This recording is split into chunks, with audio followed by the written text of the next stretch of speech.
I receive a call from him. He's in the car with my best friend on his way home from urgent care. He had her take her to the urgent care.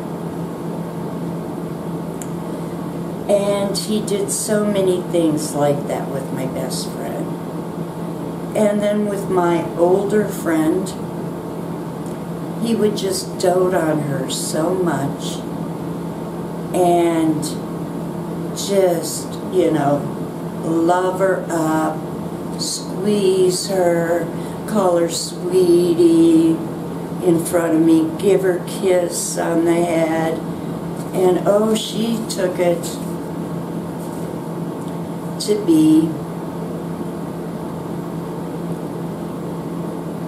something more.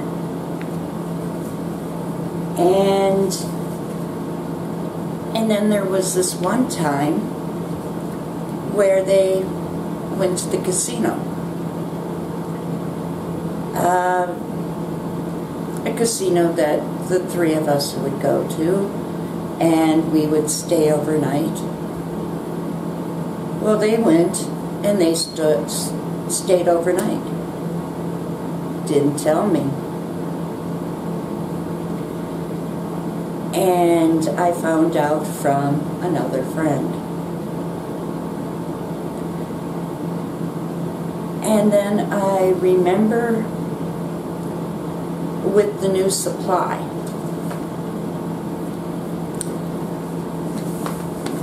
suddenly one day he just out of the blue says, "Do you know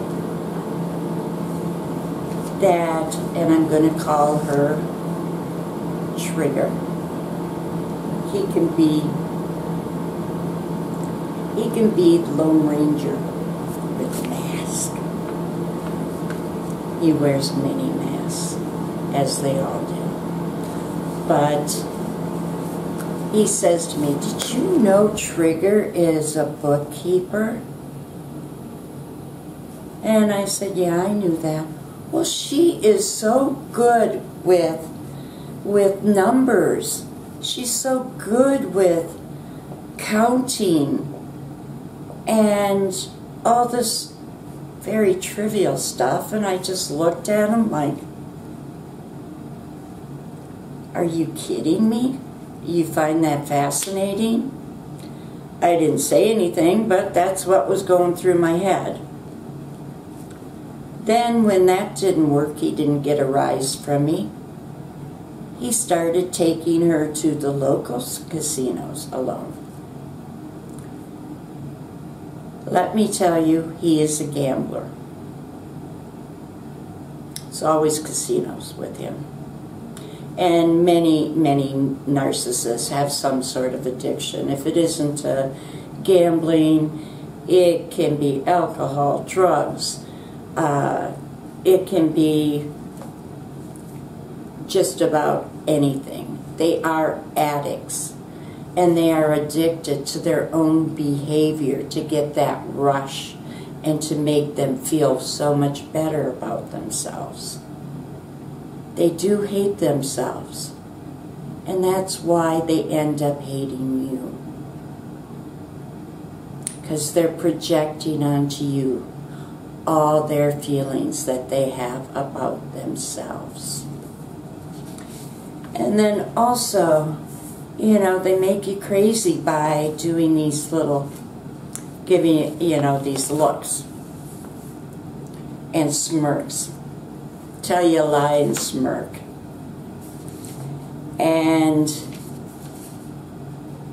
But if you do it, wow, you'll never see anyone more angry and infuriated if you give them any piece of their own medicine. This guy with me, he would put me down for the most stupid things. He told me I wore dumb shoes. I tend to wear Mary Jane's, that's it, Mary Jane's, because I have a ankle and foot disorder where I need support in my ankle.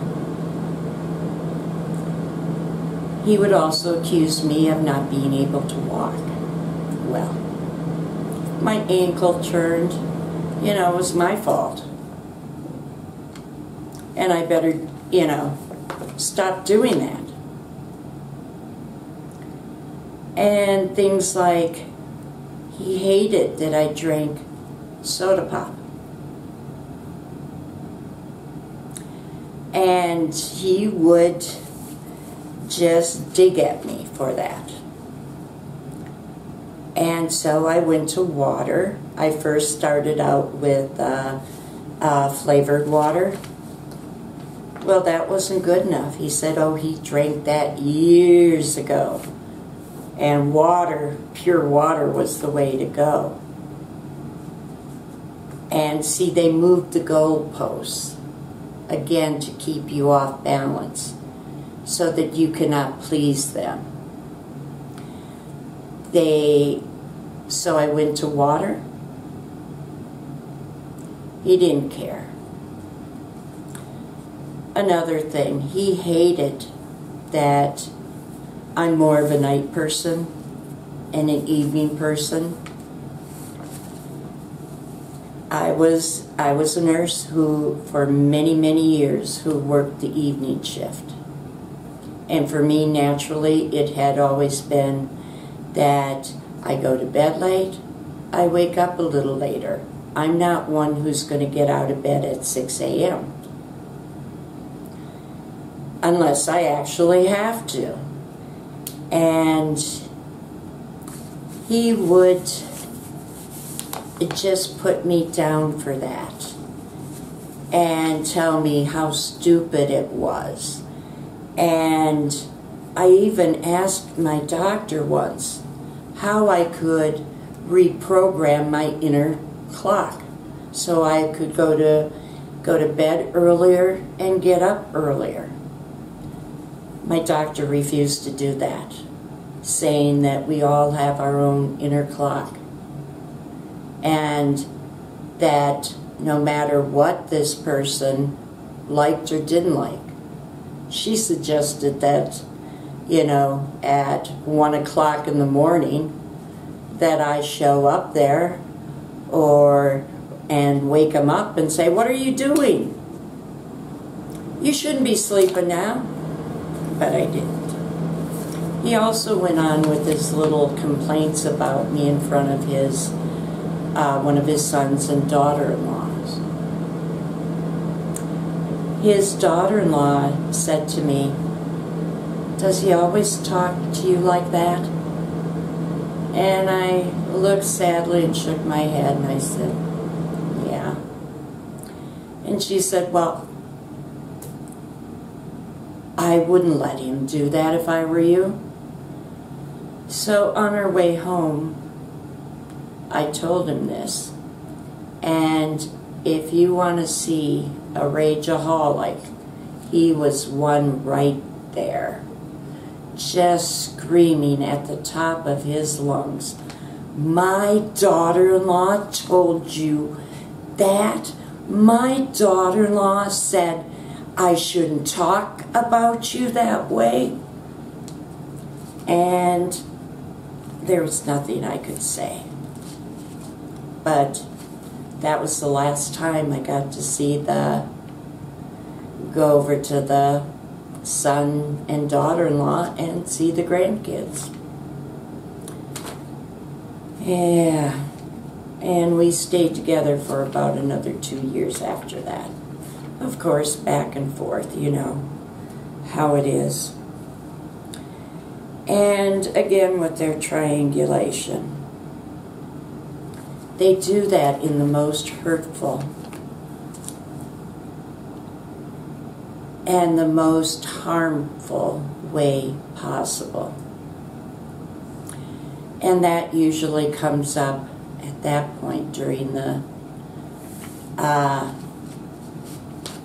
discard, after the discard, and during the smear campaign. And he used that new supply very well in triangulating me. And it took a while before I reacted. But once I did, I was just the worst person ever. And another thing they love to do, and one of their tactics in making you crazy or feel crazy, because you're not crazy, you're just confused. We get so confused, and you don't know what is up and what's down. They're telling you up is down and down is up, just to get you confused so they can abuse you more. You will not know what's going on, and you will constantly think about how you can please them, never minding that you try that, it never works. They keep moving the goalposts again. And we come to gaslighting. They will do this throughout the relationship, and then it is perfection by the time the smear campaign comes.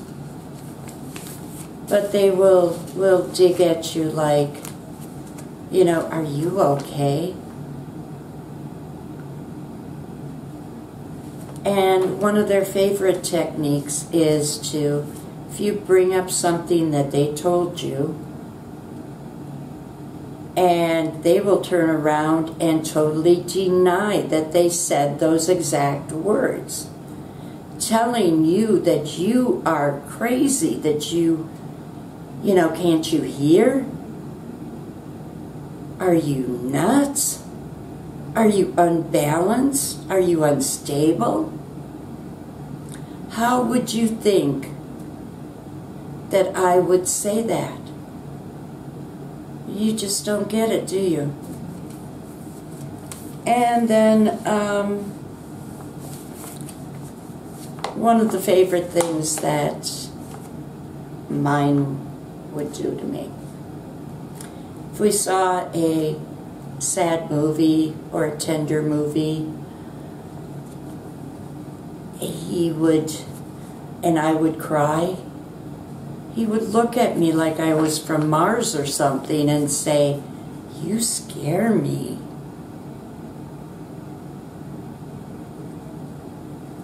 And then take it in the opposite direction.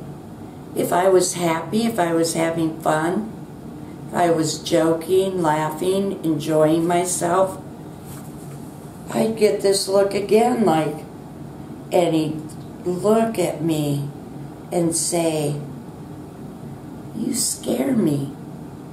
There's something wrong with you." There again, no winning. And here we are on that hamster wheel, going over and over and over on this hamster wheel, trying to please a person that will not allow themselves to be pleased. It's a game. It's all a game. And the reason they need this is to puff themselves up, that they are superior, and you are down here. They're up here, you're down here. And you're never going to get on equal footing. They pretend you're on equal footing, or that you're even up here and they're down here during the love bombing phase. But no. And they like to toy. And they like to tell you that you're too sensitive. You overreact. Of course you do. Because they keep coming at you, pushing that button, pushing it to the point that you cannot not react. They push you in the corner where you feel so attacked that you start defending yourself. And that's not going to work for you either, defending yourself. Because the more you defend yourself, the more they turn it around, especially if you're out amongst other people. They'll turn it around like, oh, yeah, look at her, she's the crazy one. Look at him, he's the crazy one. And they'll laugh and joke, and they just have to get you to your lowest point. And the object of having a so-called relationship with them is to pull you down. They want you to feel that anger, that fear, that jealousy, and that disdain, and this dislike. They want you to feel all the crap and the rotten things beating away at their souls and their minds. And they think they have beaten you, that they have won. But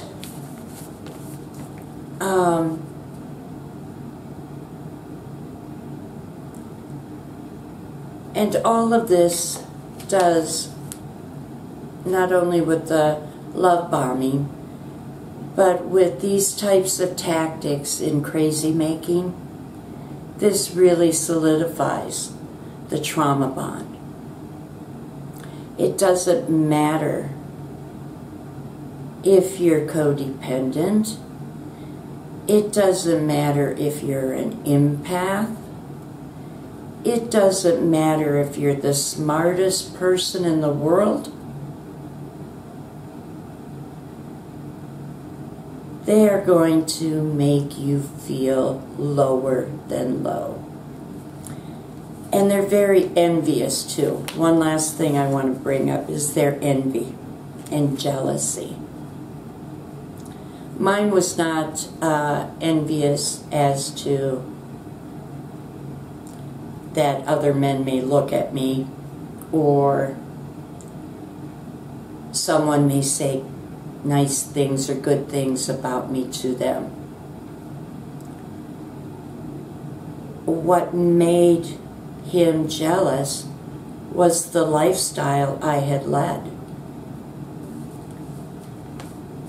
We drove by the house that I grew up in, and he was driving. Suddenly we get there, and I see him look out the corner of his eye, turn straight ahead with a scowl on his face. And he didn't say a word for 10, 15 minutes. We also went by one of the houses I owned. Same reaction. Same reaction.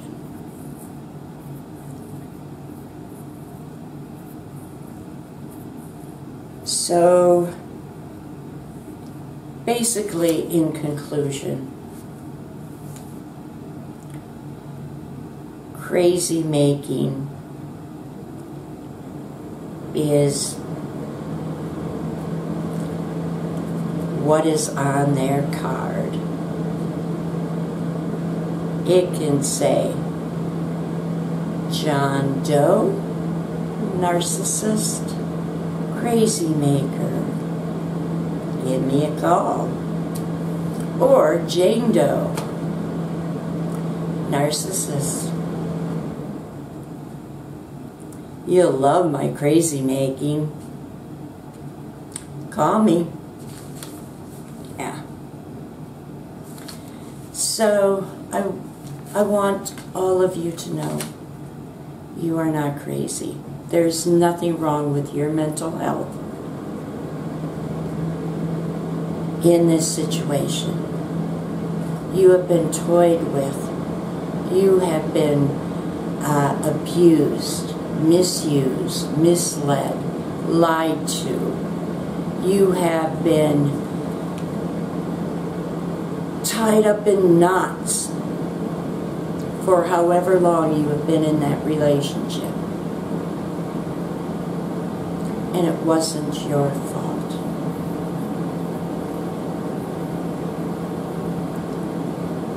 I want you to know that the narcissist, when they're out of your life, they probably look back and think they won. Don't ever believe it. You're the one who won. I won. We no longer have them in our lives. And if you are still